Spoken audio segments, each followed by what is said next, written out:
স্বাগত দীপ্ত সংবাদে আপনাদের সাথে আছি আমি তাওসিয়া ইসলাম। শুরুতেই জানাবো সংবাদ শিরোনাম। দখল দূষণে অস্তিত্ব সংকটে পটুয়াখালীর পীরতলা খাল, দুর্গন্ধে অতিষ্ঠ পথচারীরা। একদিন বন্ধ থাকার পর রাজশাহী থেকে সব রুটে বাস চলাচল শুরু, জনমনে স্বস্তি। কুষ্টিয়ায় খেজুরের রস ও গুড় তৈরিতে ব্যস্ত গাছিরা, গুড় যাচ্ছে বিভিন্ন জেলায়।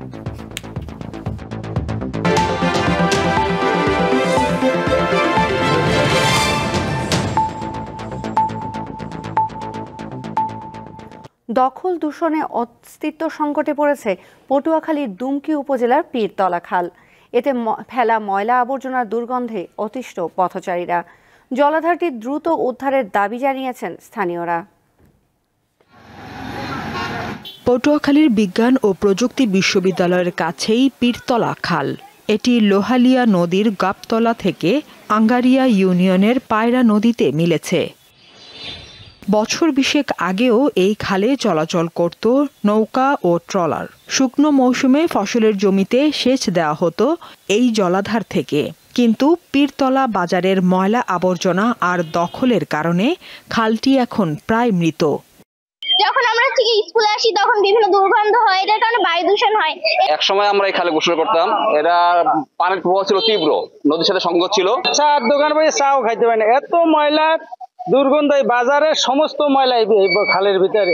বিভিন্ন লোক বিভিন্ন ভাবে দখল করে আজকে খালটাকে একেবারে মৃত্যুপুরীতে পরিণত করেছে। খালটা অনেক বছর পড়ে আছে, খালটা সংস্কার হয় না। বিশেষজ্ঞরা বলছেন, খাল না থাকলে ভূগর্ভস্থ পানির স্তর নিচে নেমে যায়, নষ্ট হয় পরিবেশের ভারসাম্য। যখন এটা দূষণ হবে তখন মানসিক স্বাস্থ্য চিন্তা করা যাবে না, উল্টো আরো শারীরিক স্বাস্থ্যের জন্য যত হুমকি সেগুলো খাবার পানির মাধ্যমে আসতে পারে। খালটি উদ্ধারে দ্রুত উদ্যোগ নেয়ার কথা জানালেন উপজেলা নির্বাহী কর্মকর্তা। এখন ব্রিজের নিচে যে ময়লাটা সেটা হচ্ছে আমরা সরিয়ে ফেলবো, আর কিছু কচুরিপানা আছে যেগুলো সেটা আমরা পরিষ্কার করব, আর পুনঃখননের জন্য আমরা হচ্ছে পানি উন্নয়ন বোর্ড বরাবর একটা চিঠি দেব। স্থানীয়রা বলছেন, পীরতলা খাল আগের অবস্থানে ফিরলে গতি পাবে ব্যবসা বাণিজ্য, রক্ষা পাবে পরিবেশের ভারসাম্য। দীপ্ত বার্তা কক্ষ।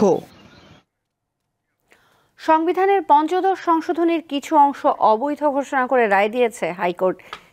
এতে তত্ত্বাবধায়ক সরকার ব্যবস্থা ফেরানোর সুযোগ তৈরি হয়েছে বলে জানিয়েছেন রিটকারীর আইনজীবী। রায়ে গণভোট পুনর্বহালের কথাও বলা হয়েছে। সংবিধানের পঞ্চদশ সংশোধনীর বৈধতার প্রশ্নে দায়েরকৃত দুটি রিটের ওপর মঙ্গলবার রায় ঘোষণা করে হাইকোর্ট। বিচারপতি ফারা মাহবুব ও বিচারপতি দেবাশিস রায় চৌধুরী দ্বৈত বেঞ্চ এ রায় ঘোষণা করে।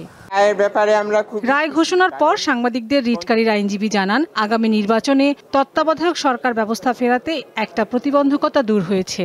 আজকে পঞ্চদশ সংশোধনী যেহেতু বাতিল হলো, সংসদের মাধ্যমে তত্ত্বাবধায়ক ব্যবস্থাকে যে বাতিল করা হয় সেই প্রতিবন্ধকতাটা আমরা আজকে পার হয়ে আসলাম। কিন্তু আমাদেরকে এখনো বিচারপতি খায়রুল হকের নেতৃত্বে যে রায়, সেটার পুনর্বিবেচনা এবং সেটা পরিবর্তিত হতে হবে তত্ত্বাবধায়ক সরকার ব্যবস্থা ফিরে আসার জন্য। বাকি বিধানগুলোর বিষয়ে সিদ্ধান্ত নেয়ার ভার আগামী জাতীয় সংসদের ওপর ছেড়ে দিয়েছে আদালত।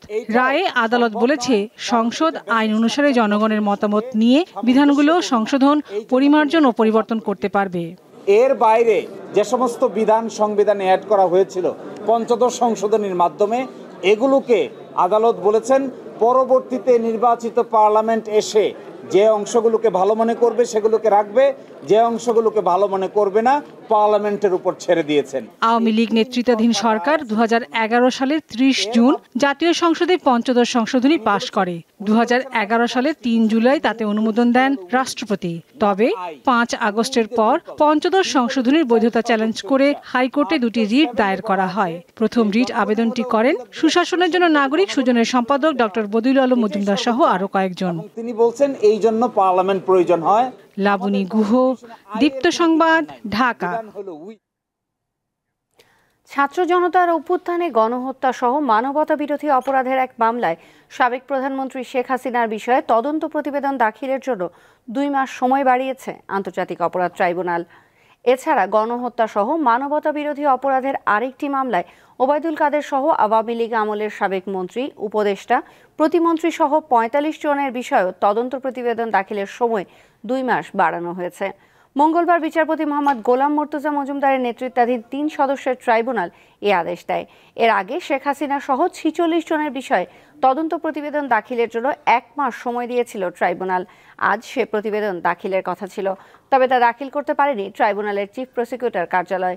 ওবায়দুল কাদের সহ ৪৫ জনের মামলায় গ্রেপ্তার সাবেক আইনমন্ত্রী আনিসুল হক সহ ১৬ জনকে আজ ট্রাইব্যুনালে হাজির করা হয়, পরে তাদের কারাগারে পাঠানো হয়। এটার সাথে হাজার হাজার মানুষ জড়িত। এই তদন্ত শেষ হতে একটা যুক্তিসঙ্গত সময় লাগবে।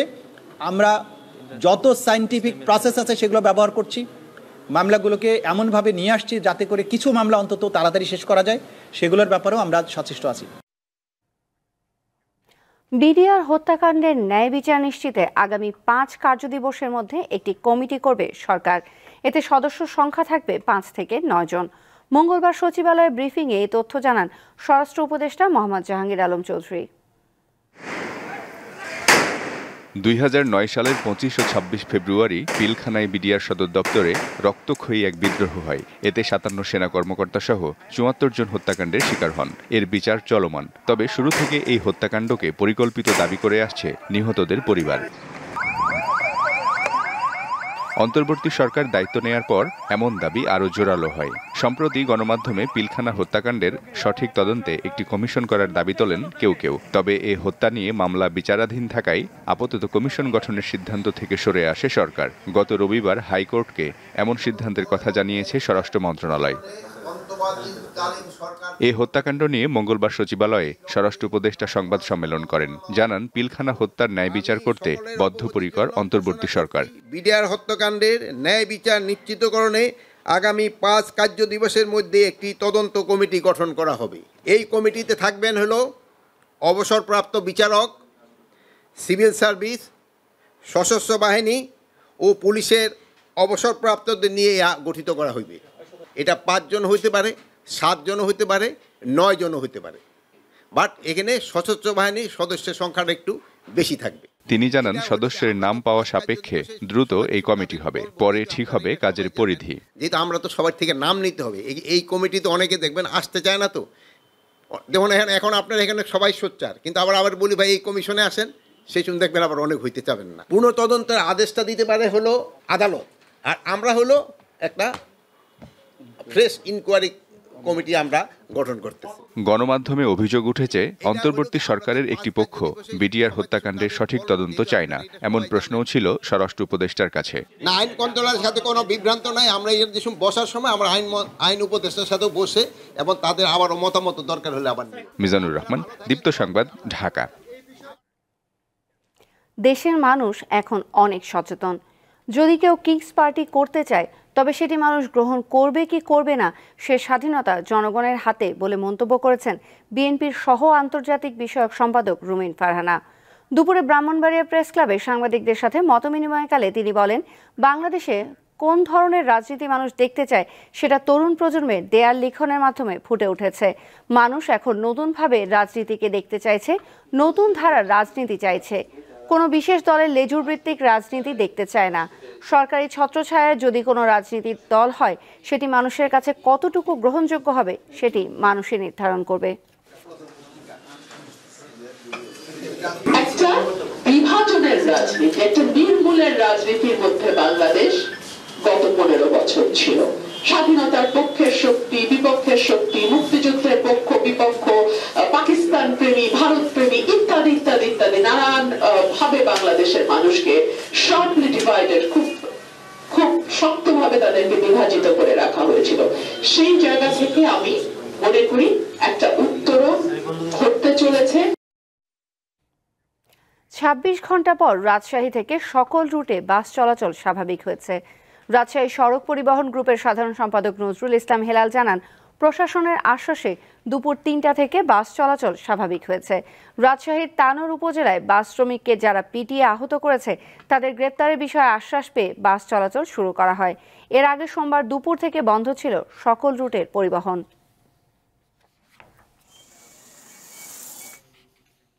বন্ধ করে দেওয়া হয়েছে পটুয়াখালীর পায়রা 1320 মেগাওয়াট বিদ্যুৎ কেন্দ্রের বিদ্যুৎ উৎপাদন। ভোরে এই কেন্দ্রের প্রথম ইউনিটের 660 মেগাওয়াট বিদ্যুৎ উৎপাদন বন্ধ করে দেওয়া হয়। এর আগে গত 9 নভেম্বর থেকে রক্ষণাবেক্ষণের জন্য এই বিদ্যুৎ কেন্দ্রের দ্বিতীয় ইউনিটের উৎপাদন বন্ধ রাখা হয়েছিল।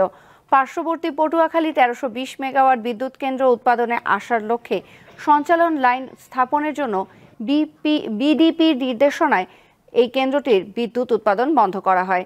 7 দিন পর পুনরায় এই কেন্দ্র থেকে বিদ্যুৎ উৎপাদন শুরু হবে।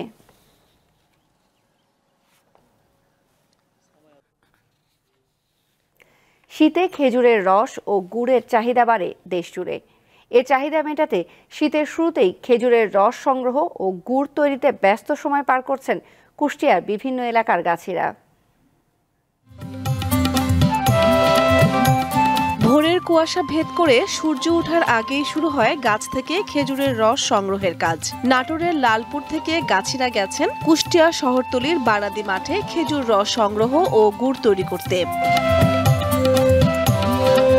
গাছ থেকে কাঁচা রস সংগ্রহের পর তা ভালোভাবে ছেঁকে বড় পাত্রে 2 থেকে 3 ঘন্টা জাল দেওয়া হয়। এরপর ঠান্ডা করে ছোট ছোট পাত্রে ঢেলে রাখা হয়। এই সময় ফয়েল পেপার কিংবা বিভিন্ন ফর্মায় ফেলে গুড়ের বিভিন্ন আকৃতি দেওয়া হয়। গাছিরা বলছেন, শীত মৌসুমের 3 মাসের আয় দিয়ে বছরের অন্যান্য সময়ের আর্থিক চাহিদা মিটিয়ে থাকেন তারা। ভোর 4টায় রস পাড়ি আখায় জাল দিয়ে গুড় তৈরি করে সেরি আবার প্রস্তুত হয়ে যায় রস কাটার জন্য বেলা 11টার সময়। গাছের রস পাড়ির আকায় তুলি দিই সারি জ্বালাই এবং মিষ্টি গুড় আমরা ভালো 1 নম্বর গুড় তাই করে থাকি। এখানে খাঁটি গুড় ছাড়া অন্য 2 নম্বর গুড় তাই করি না। 15-16 বছর হলে আমরা এই ব্যবসা করি। এটা 5 লিটার রসে 1 কেজি গুড় হয়। আর আপনার খরচা পড়ে হচ্ছে 220 টাকার মতো, আর বিক্রি করি 250 টাকা। স্থানীয় চাহিদা মিটিয়ে দেশের বিভিন্ন জেলায় সরবরাহ হয় কুষ্টিয়ার খেজুর গুড়। মান বজায় রাখতে গাছিদের পরামর্শ দেয় কৃষি বিভাগ। নভেম্বর মাস থেকে খেজুরের গুড় উৎপাদন শুরু হয় এবং শেষ হয় ফেব্রুয়ারি মাসের দিকে। রসটা পাড়ার সময় গাছটাকে অত্যন্ত পরিষ্কার পরিচ্ছন্নভাবে রাখার জন্য বলি এবং যে পাত্রে এই রসটা সংগ্রহ করা হবে পাত্রটাকে পরিষ্কার করে রাখতে বলি এবং যখন এই রসটা পাড়া হবে সেই সময় গাছটাকে ঢেকে রাখার জন্য বলি, যাতে আমরা একদম স্বাস্থ্যকর ভালো রস খেতে পারি। কুষ্টিয়া জেলায় এবার 122 হেক্টর জমিতে প্রায় 20,000 খেজুর গাছ রয়েছে, যা থেকে চলতি মৌসুমে 200 মেট্রিক টন গুড় উৎপাদন হতে পারে। এর মধ্যে সদর উপজেলায় উৎপাদন হয় অন্তত 40 মেট্রিক টন গুড়। দীপ্ত, বার্তা কক্ষ। এবারে কেওয়াই স্টিল চট্টগ্রাম সংবাদ।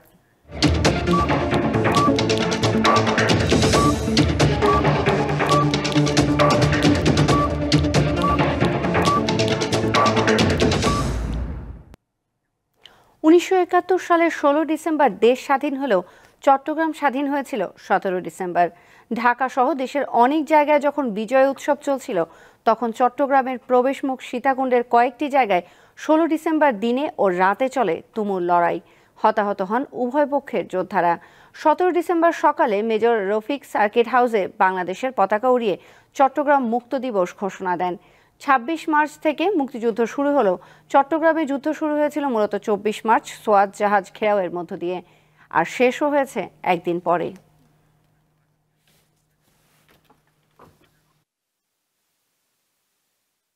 বাগেরহাটের কচুয়ায় গোয়ালহাট মাঠ এলাকায় বিএনপির 2 গ্রুপের অনুষ্ঠানকে ঘিরে 144 ধারা জারি করেছে প্রশাসন। আজ সকাল 10টা থেকে সন্ধ্যা 6টা পর্যন্ত ওই এলাকায় 144 ধারা বলবৎ থাকবে। সোমবার রাতে কচুয়া উপজেলা নির্বাহী কর্মকর্তা KM আবু নওশাদ এ আদেশ জারি করেন।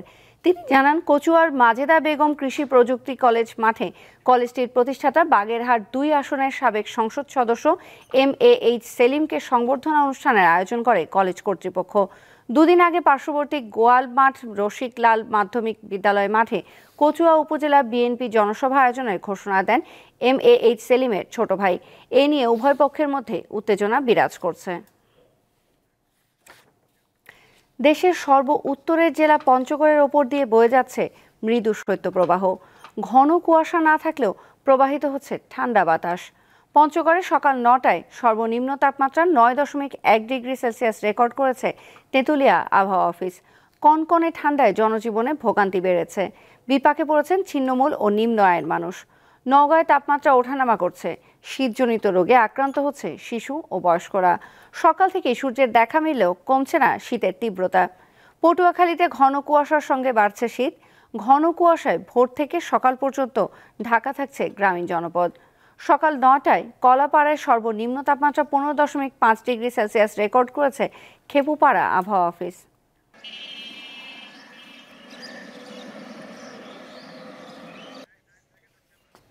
জার্মানিতে আস্থা ভোটে হেরে চ্যান্সেলর ওলাফ শলসের সরকারের পতন হয়েছে। আন্তর্জাতিক গণমাধ্যম জানায়, স্থানীয় সময় সোমবার ওলাফ শলসের ক্ষমতায় থাকা না থাকার প্রশ্নে জার্মান পার্লামেন্টে আস্থা ভোট অনুষ্ঠিত হয়। ভোটাভুটিতে পরাজিত হয়েছেন চ্যান্সেলর ওলাফ। এর মধ্য দিয়ে ইউরোপের বৃহত্তম অর্থনীতি এবং স্থিতিশীলতার স্তম্ভ হিসেবে পরিচিত দেশটির চলমান রাজনৈতিক সংকট আরও ঘনীভূত হলো। মূলত অর্থনৈতিক সংস্কার নিয়ে জোট সরকারের অংশীদার 3 দলের মধ্যে মতানৈক্য দেখা দেয়। এর জেরে গত মাসেই জোট সরকার ভেঙে দেওয়ার ঘোষণা দেন চ্যান্সেলর ওলাফ শলস। সেই সঙ্গে 16 ডিসেম্বর আস্থা ভোটের ডাক দেন। নতুন সরকার গঠন করতে আগামী বছর 23 ফেব্রুয়ারি আগাম পার্লামেন্ট নির্বাচন অনুষ্ঠিত হতে পারে। যুক্তরাষ্ট্রের উইলকিনসন রাজ্যের ম্যাডিসনে একটি স্কুলে বন্দুক হামলায় প্রাণ হারিয়েছে হামলাকারী সহ 3 জন। এই ঘটনায় আহত হয়েছে আরও 8 জন।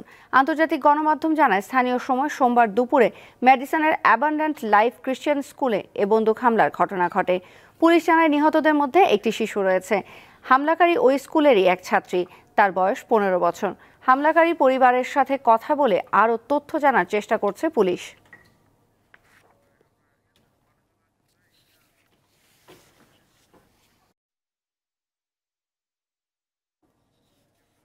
খেলার খবর। 3 ম্যাচ সিরিজের দ্বিতীয় টি-20তে কাল স্বাগতিক ওয়েস্ট ইন্ডিজের মুখোমুখি হবে বাংলাদেশ। সেন্ট ভিনসেন্টে ম্যাচটি শুরু হবে ভোর 6টায়। প্রথম ম্যাচ জিতে যাওয়ায় এখন আগে ভাগে সিরিজ জয় নিশ্চিত করাই টাইগারদের মূল লক্ষ্য।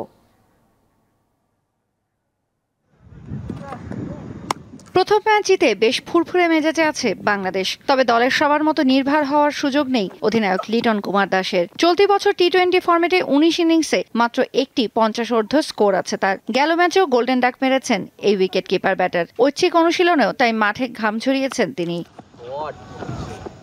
দল হিসাবে প্রথম টি-20তে দারুণ খেলেছে বাংলাদেশ। দ্বিতীয় ম্যাচের আগে তাই সফরকারীদের পরিকল্পনা এখনই সিরিজটা নিজেদের করে নেয়া। যেহেতু এখন আমরা 3 ম্যাচে একটা জিতে গেছি, সো আমরা একটু এগিয়ে আছি এখনো। আর অবশ্যই আমার টার্গেট থাকবে যে আমাদের এই সিরিজটা উইন করার। ইভেন আপনারা সবাই জানেন যে টি-20তে স্পেশালিস্ট ওরা অনেক ভালো। সো আমরা আশা করি আর একটা ম্যাচ জিতলে আমরা সিরিজ জিততে পারবো ইনশাআল্লাহ। প্রথম ম্যাচের হারের পর 3 ফরম্যাটের ক্রিকেটেই ক্যারিবীয়দের কোচের দায়িত্ব পেয়েছেন ড্যারেন স্যামি। ঘুরে দাঁড়িয়ে সিরিজ জয় করাই এখন তার মূল লক্ষ্য। 107টি করে ম্যাচ হেরে টি-20 ফরম্যাটের সবচেয়ে বেশি ম্যাচ হারের রেকর্ড এখন যৌথভাবে বাংলাদেশ ও ওয়েস্ট ইন্ডিজের। তাই দ্বিতীয় ম্যাচে জয়ী দল এই লজ্জার হাত থেকে বাঁচবে, আর এটি চাপবে হেরে যাওয়া দলের কাঁধে। তাওসিয়া ইসলাম, দীপ্ত স্পোর্টস। শেষ করব দীপ্ত সংবাদ। যাবার আগে সংবাদ শিরোনামগুলো জানাবো আরও একবার। দখল দূষণে অস্তিত্ব সংকটে পটুয়াখালীর পীরতলা খাল, দুর্গন্ধে অতিষ্ঠ পথচারীরা। একদিন বন্ধ থাকার পর রাজশাহী থেকে সব রুটে বাস চলাচল শুরু, জনমনে স্বস্তি। কুষ্টিয়ায় খেজুরের রস ও গুড় তৈরিতে ব্যস্ত গাছিরা, গুড় যাচ্ছে বিবিধ জেলায়।